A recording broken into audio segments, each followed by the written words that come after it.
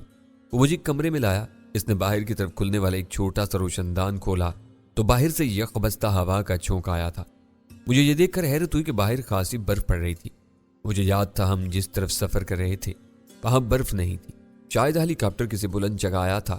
افریقہ کے شمال میں تو شاید ہی کہیں برف باری ہوتی ہے سوائے الجزائر اور مراکش کے چند بلند پہاڑی سلسلوں کے. لیکن جنوبی افریقہ میں جب کہ موسم سرد ہو تو خاصی برف باری ہوتی ہے.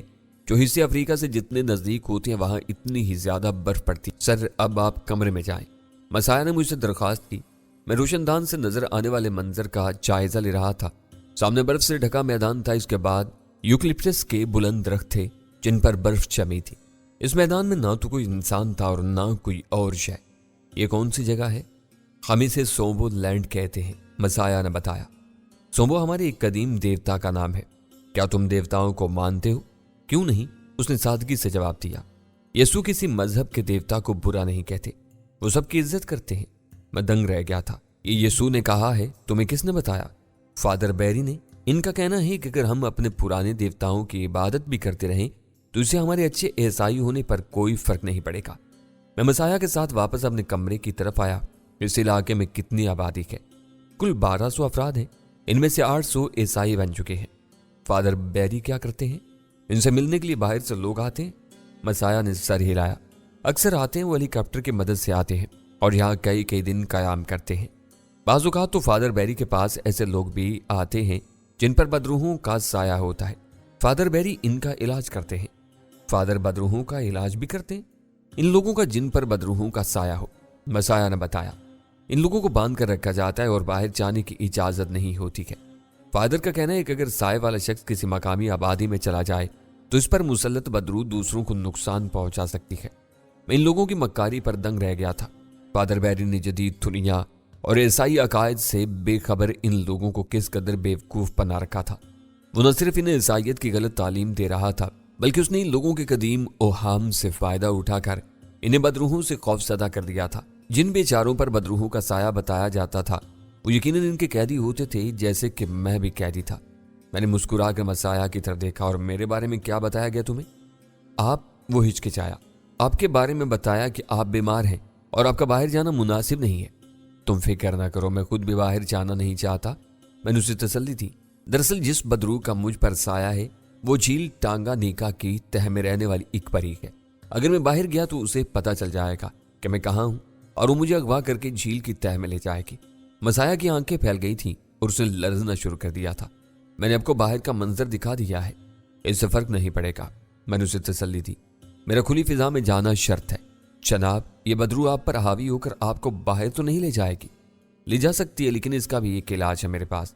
جب وہ مجھ پر حاوی ہونے لگتی ہے تو میں خود کو چاقو سے ہلکا سا چرکا لگا لیتا ہوں. جیسے ہی میرے جسم سے خون نکلتا ہے اس کا تسلط ختم ہو جاتا ہے. آپ کے پاس چاقو ہے جناب؟ نہیں, لیکن اگر تم مجھے کوئی چھوٹا سا چاقو لا دو تو میں اس سے محفوظ رہ سکوں گا. میں ابھی لاتا ہوں جناب. وہ فوراً راضی ہو گیا. مگر سنو, کسی کو اس کی خبر نہ ہو. میرا مطلب ہے بات میرے اور تمہارے درمیان رہے. اگر کسی تیسرے کو اس کی خبر ہو گئی تو پری پر چاقو والا حربہ بھی بیکار ہو جائے گا اور وہ مجھے زبردستی کھلے آسمان تلے لے جائے گی. اس کے بعد جو تباہی آئے گی اس کا تم سوچ بھی نہیں سکتے. میں سمجھتا ہوں ان معاملات کو جناب, اس نے مدبرانہ انداز میں کہا. آپ فکر نہ کریں.